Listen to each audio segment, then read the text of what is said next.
Hello, and welcome to Communicate to Lead, the podcast that empowers leaders and aspiring leaders to communicate with clarity and impact. I'm Kele Belton, CEO and successful entrepreneur, and your host for today. I'm here to equip you with all the essential tools and strategies to master effective communication and lead your team to success. As the founder and CEO of The Tailored Approach, my goal is to empower you to be the best leader you can be. So sit back, relax, and join me in today's episode as we dive into the art of communicating like a true leader. You've spent 2 years making your manager's life easier. She knew your work. She knew what you could handle. She knew, without having to check, that if something landed on your desk, it would get done well. That kind of trust is quiet and it's enormous. It's the reason you got the interesting projects. It's the reason you didn't get micromanaged. And it's also the reason that when your name came up in a room you weren't in, there was someone there who could vouch for you. You built that, it took time, and it was real. And then you got promoted, or she left. And on a Monday morning, someone new is sitting in her chair. Someone who has never seen your work, who is going to form an opinion of you in the next few weeks, whether you manage that opinion or not. Here's what most people don't realize. All that trust you built, all that credibility, it didn't transfer. It walked out the door with your old manager. As far as the new person is concerned, you are starting from zero. And the hardest thing is that it doesn't feel like zero to you. You still feel like the trusted, established leader you were on Friday.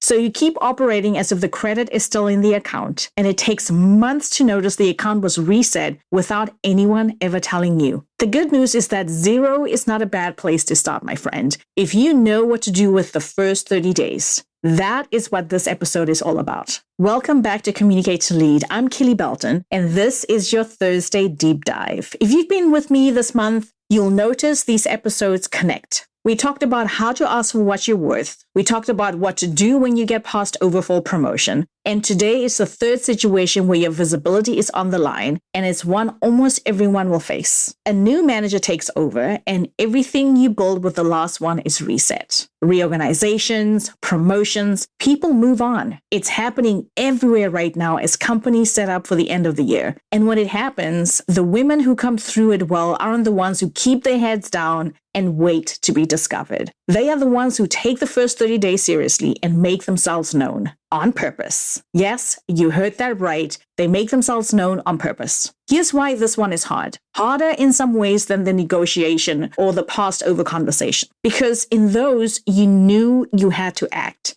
Here, everything in you says the opposite. Everything says, be patient, be professional, don't make it about yourself. Let your work earn its place. And that instinct feels like integrity. And it's the exact instinct that will cost you. Because the one situation where waiting to be seen feels hardest is the one where nobody in charge has seen you yet. Today is about doing the things that feel slightly uncomfortable early, so you don't pay for the comfortable choice for the next 2 years. Let me tell you about someone. I'll call her Diane. Diane is a senior product manager. Strong, steady, the person her team leans on. Her director, someone Diane had a great relationship with, got promoted into a bigger role. Wonderful for the director, unsettling for Diane because a new director of product came in from outside the company to take the seat. Here's what Diane did, and it's what most good, humble, high-performing people do. Nothing. She figured her work would speak for itself. She kept her head down,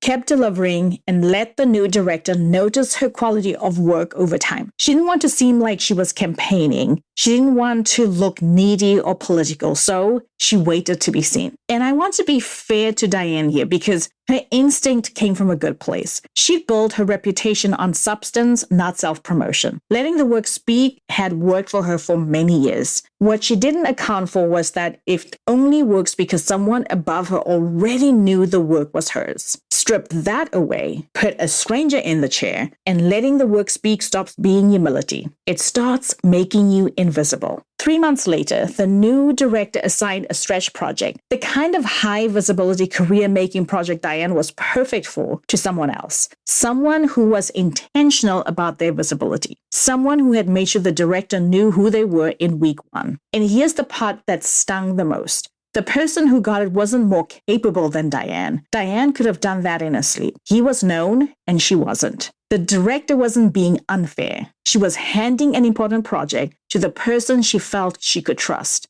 It's hard to invest in someone you don't quite know yet. Diane wasn't overlooked because her work was weak. Her work was excellent. She was overlooked because, to a brand new director, excellent work with no name attached reads as work getting done by everyone. It doesn't yet point to a person worth investing in, and that is a fixable problem, but only if you fix it early. Let's name why this happens, because if you understand it, the fix makes sense. Your old manager had a model of you in her head, built over many months. She knew your strengths, your judgment, and the things she could hand you without worry. That model was valuable, invisible, and entirely inside her head. So when she left, she took it with her. The new person, the new manager, has no model of you at all. And here's the part that catches people off guard. Without information, people tend to assume the middle ground, not out of unkindness. It's that a new manager walks in with 100 things to figure out, and at first, no particular reason to place you among the people they most need. If you stay quiet and let the work speak for itself,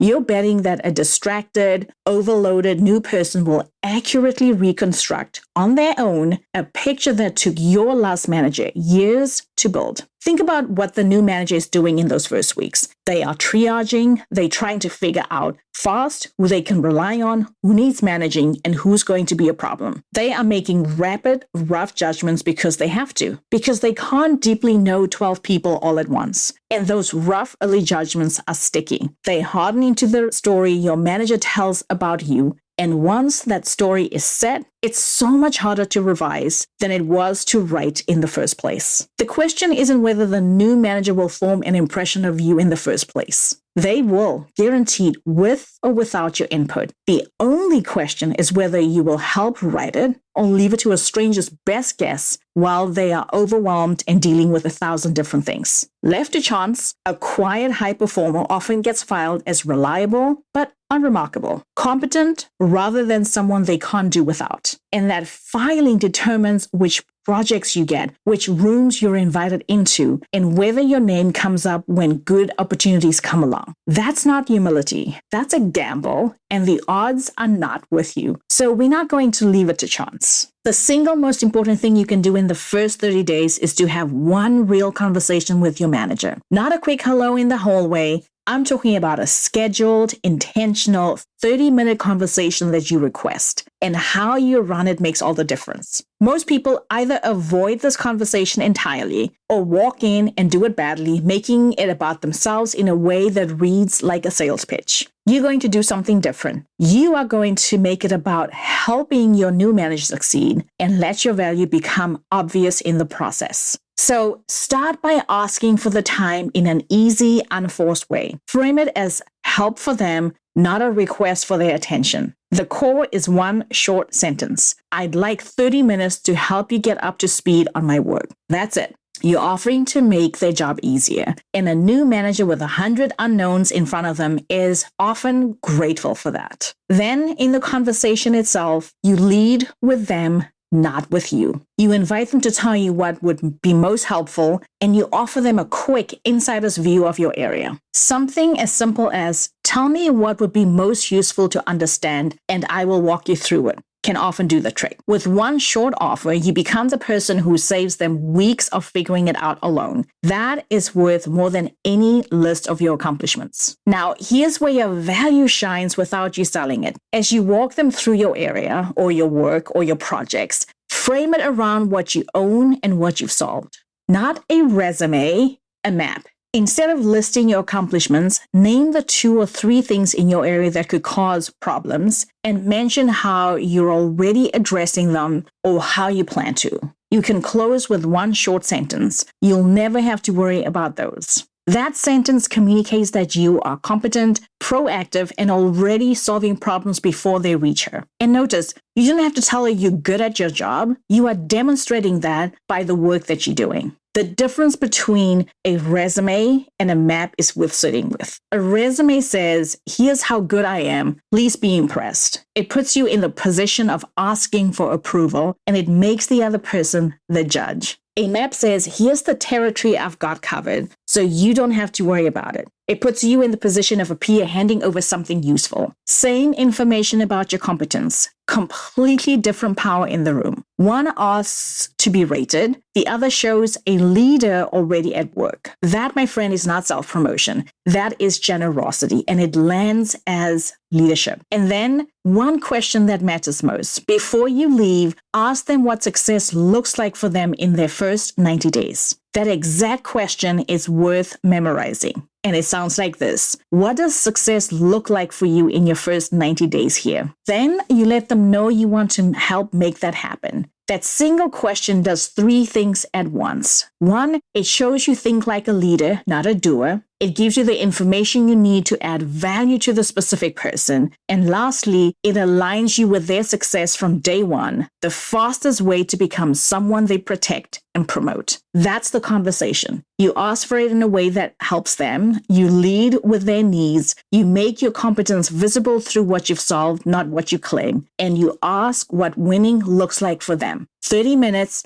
and you've gone from an unknown team member to an ally. One note on timing, because it matters. Have this conversation in the first 2 or 3 weeks, not the first 2 days. Give your new manager a moment to land, to settle in, but don't wait until the first month has passed, because by then, first impressions have set, and you're no longer a fresh face they're curious about. You're a known quantity they've already filed. The window where this conversation lands best is real, and it closes pretty quickly.